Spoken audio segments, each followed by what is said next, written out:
Hello guys! Welcome to the very first episode of Property Hunt with Jeremy Pascua, and for today's video, nandito tayo sa De Oriana ni DMCI Homes. Ayan. I-review natin yung property kung maganda ba. Ayan, let's go! So, ang De Oriana is located along Aurora Boulevard, Quezon City. Ayan, kung mapapansin nyo, ang likod natin is Antipolo View. Tas nandun na rin ang Ateneo. Ayan, so malapit tayo sa Ateneo, malapit din tayo sa Miriam College, malapit din tayo sa UP. Sa kabilang side naman, walking distance lang ang LRT Anona Station. Ayan, so isa sa feature ng DMCI property no, is yung deck nila is hindi siya empty. Accessible siya, part of the amenities siya.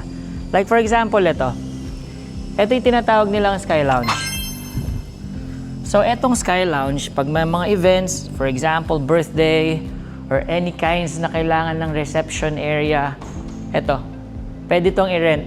So, I think it can cater mga 30 to 50, 40 packs, mga ganun, I'm not sure. Pero by the looks of it kasi, possible. Ayan. So, ito yung isa sa feature ng DMCI na wala yung iba.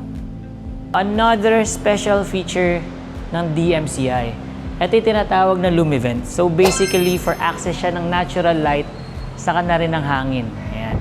Kaya kung mapapansin nyo, ayan, gumagalaw-galaw pa yung buko. So, dito sa loob mismo ng building ni DMCI, maganda yung pasok ng hangin.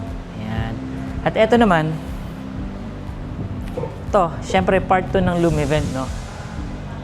Ito yung tinatawag na single loaded hallway. Central Atrium Garden. Ayan. So, di ba, normally ang mga buildings puro lang, yung tipong dipa-dipa ka lang, tapos pinto-pinto na. Dito kay DMCI, hindi. So, ito yung pinto.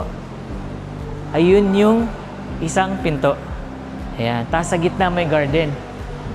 Tapos, pataas, open yan. Ayan. Then, pagdating doon sa top na yun, another garden. So, para siyang, basically, para siyang pinagpatong-patong ng mga mid-rise buildings. So, ang maganda dito sa Oriana paano? Nako, meron sila ditong 16 elevators. So, imaginein mo, imposible mag-traffic dito. Tapos, ayan, dito ka sa DMCI, no, hindi sila yung typical na parang hotel-like lobby. So, sa kanila, ang lobby nila is parang open lounge.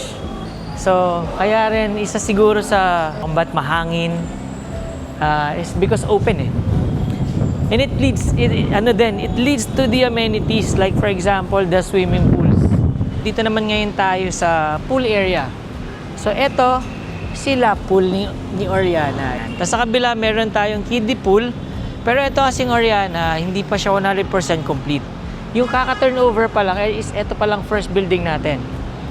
Yung next building natin, which is ayun, yung may nakikita kayo na green net, yun yung second building natin na for turnover next year. Ayan. And some of the amenities nandun. Like for example, yung basketball court, fitness gym, and kung ano-ano pa, no? Pero ayan, at least for now, at part of the amenities, tapos na. And nagagamit na ng mga unit owners. Ayan. So ngayon naman, nandito naman ngayon tayo sa model unit. This is a 2-bedroom model unit dito sa Oriana. And ang size niya ay 60 square meters. Ayan. Tara, pasok tayo. So, eto, yung model unit na to, hindi siya naka-interior. Kumbaga nilagyan lang siya ng mga gamit para mapakita sa clients na pwedeng mapaganda yung itsura ng unit. Ayan. So, eto pagpasok natin, no? Eto yung isa to sa favorite unit ko kasi parang ano to parang may space para maglagay ng shoe rack o shoe cabinet. Yung hindi yung tipong pagpasok kita mo na agad yung living room or dining. So, ayan. Pag diretso natin, andito ang kitchen. Ayan. So, automatic, pag nag-turnover si DMCI, may kasama ng kitchen countertop, saka mga cabinets. Ayan. Ito, ang washing machine, optional to.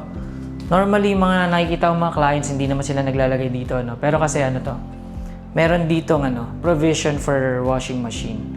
Ayan. Kung hindi naman kayo mahilig maglaba, pwede naman may laundry station din naman dito sa sa De Oriana. Kasi dito ang living room natin. So optional, depende sa inyo Pwede dito yung TV, ayan, or pwedeng baliktad. Pero sa case na ginawa ni DMCI, dito niya nilagay, which is very cute. Ayan. Tas For accent din, naglagay din ng DMCI ng ganito. But this, again, this is just a model unit. Hindi to yung actual turnover. Tapos ito naman yung CR. Ayan, may ano na din, may countertop na din. Ito yung shower area natin. Ayan, para tayong rain-like ano, na ganito. Tapos, syempre, ito, kung gusto nyo ipag-glass, mas maganda. Ayan, tapos ito, kung ilalim, kung gusto nyo palagyan ng cabinet, mas okay din. Now, proceed naman tayo sa bedroom 2. Ito yung bedroom 2. Ayan, so it's a smaller bedroom lang, usually for kids, mga ganon. And then, dito naman, ito yung master's bedroom. Ang kasyang bed dito is twin bed lang, yan. Pag naglagay kayo ng queen, pwede rin naman, or king size, pwede rin naman, pero kasi masyado na masikip. Yan. Pero ideally, no, ito, normally, ang ina-advise ko sa client sa halip na bumili ng mga gantong cabinets, magpasadya. Ayan, para yung space saktong-sakto. For example, ito sa taas, ma-maximize, no? Ayan. And then, meron din tayong balcony. Ayan. So, ang balcony natin, syempre, kung gusto mong dito ka mag-coffee every morning, yan, pwede. Kung mahilig ka, kung kunyari, plantita ka, pwede ka rin maglagay dyan. Kasi ito, normally kung, lalo na mga aircon split type, yan, dito yung condenser na nilalagay.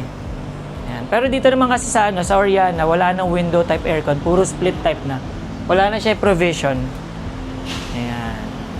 Tapos, yan, kung mahilig ka mag-coffee, pero syempre mas maganda kung mas mataas yung unit mo, no, para mas maganda yung view mo. Kasi kunyari, let's say, nasa mga 40th floor ka. Ang view mo na would be the Antipolo. So, mas masarap na nagko-coffee na ipagkwentuhan sa family habang ang view mo is yung Antipolo. Ayan, so I think one of the questions na ibabato sa mga brokers, sa mga ahente, no, is kung maingay ba. Dahil nga, ano siya, ang Oriana is along Aurora Boulevard eh. So, ito, alamin natin. So, ngayon, may naririnig-rinig pa rin, pero ano lang, mahina lang. Pag binuksan, ayan, definitely, rinig na rinig. Yung mga jeep, yung kotse, di ba? Especially kasi with this model unit na dahil nasa lower floor. When you go up naman, when you go higher, definitely, ano yan, mas tahimik. So, ayan, sa case natin ngayon, rinig na rinig yung noise, kumbaga ba. Pero, pag pumasok tayo, at sinarado natin ang balcony, at inano natin ang cortina.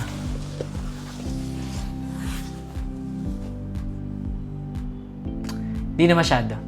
Hindi ba lang? Wait lang. May naririnig man, konting-konti na lang. Hindi katulad kapag ganito.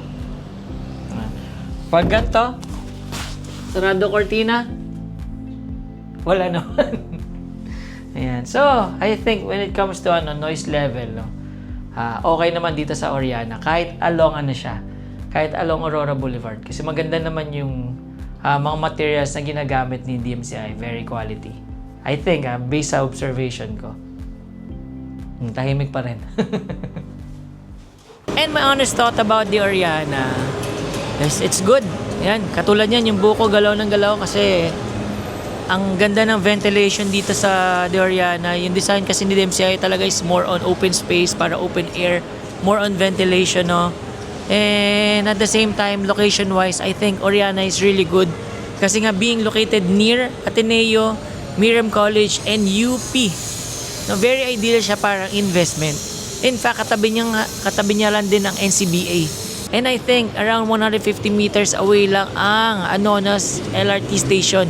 Kaya even Manila, Ortigas, LRT away lang yan.